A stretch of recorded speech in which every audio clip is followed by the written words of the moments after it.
So every year, on the 7th day of Pesach, we reread the Shirat HaYam, the song at the sea. If we take the invitation from our Siddurim, our Passover meals, literally, then, as our ancestors sang this song with great joy, we should celebrate the liberation and praise God as they did too. However, a genuine question arises this year as it did also in the past years. Should we really break out into joy? Yeah. Let's see. So perhaps this morning was a little bit this moment, so because when I woke up, the first glance was really to the news. Is the world still standing around us? The conflicts rages between Israel and the Hezbollah in Lebanon, and directly with Iran. Families across the UK are quietly suffocating under the cost of living crisis that refuses to break, and not to forget the war in the Ukraine.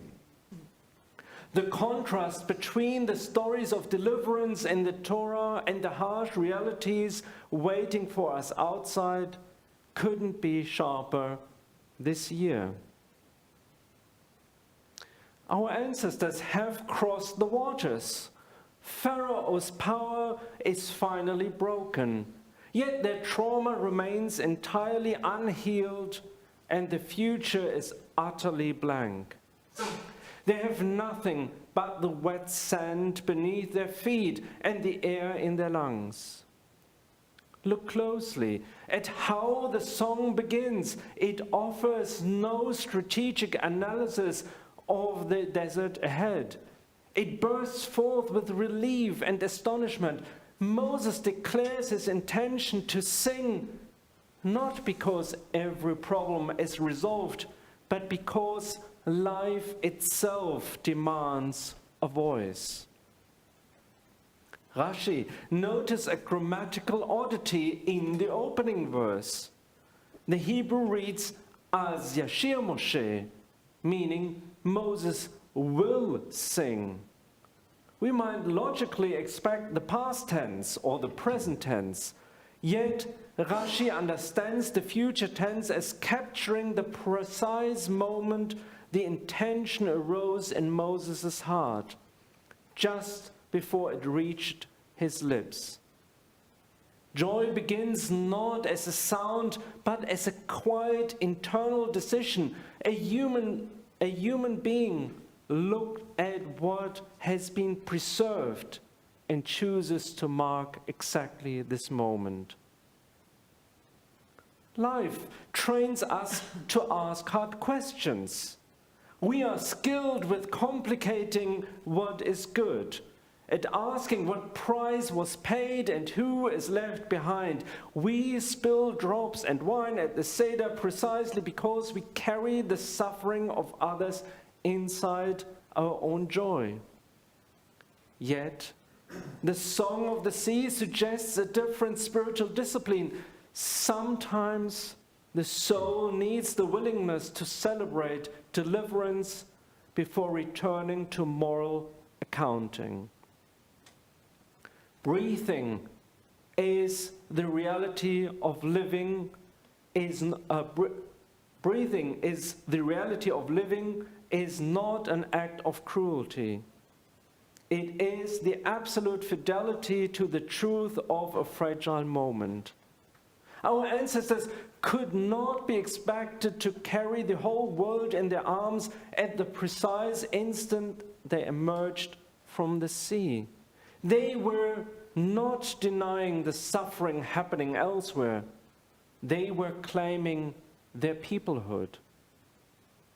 The great 20th century thinker, Rabbi Joseph Soloveitchik, observed a profound difference between the mind of a slave and the mind of a free person.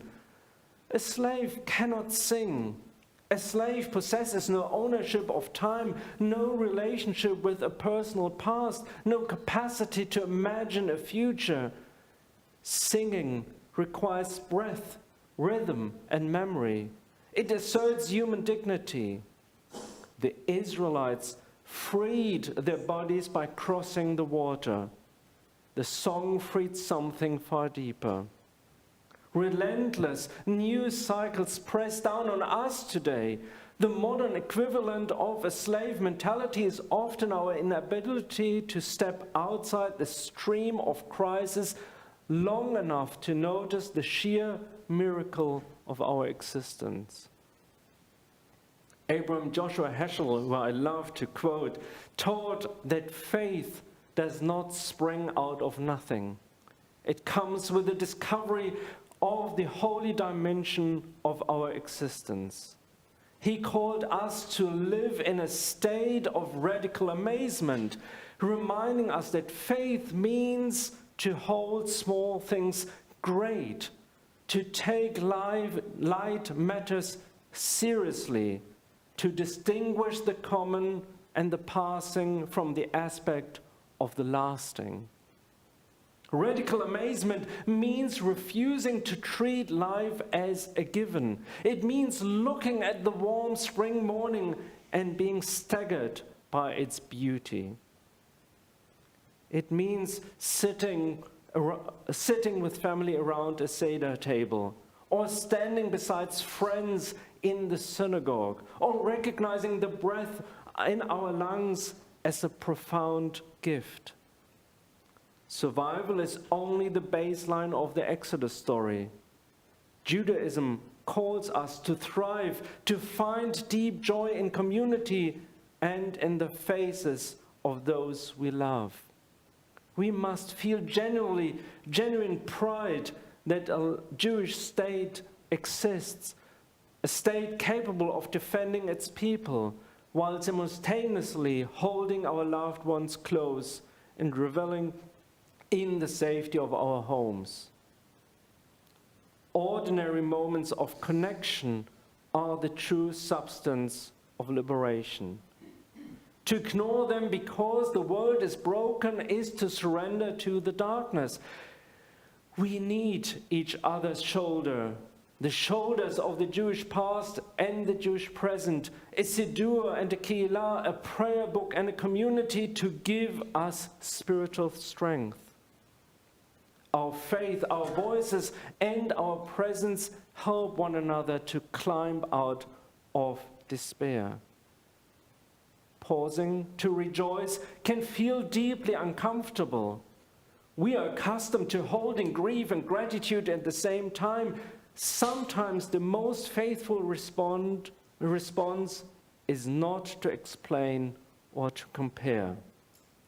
Sometimes we simply need to say, we lived, we crossed, we are still here to hold one another. A celebration like this is morally serious. It honors the community that endures. A people unable to rejoice in its own life gradually loses the language it will need for courage when the next trial arrives. The song gives sacred form to the first breath drawn after fear. Today, I'm asking you, let us give ourselves permission to be a singing people. Life itself is the most honest thing we can celebrate, and we should. Chag Sameach.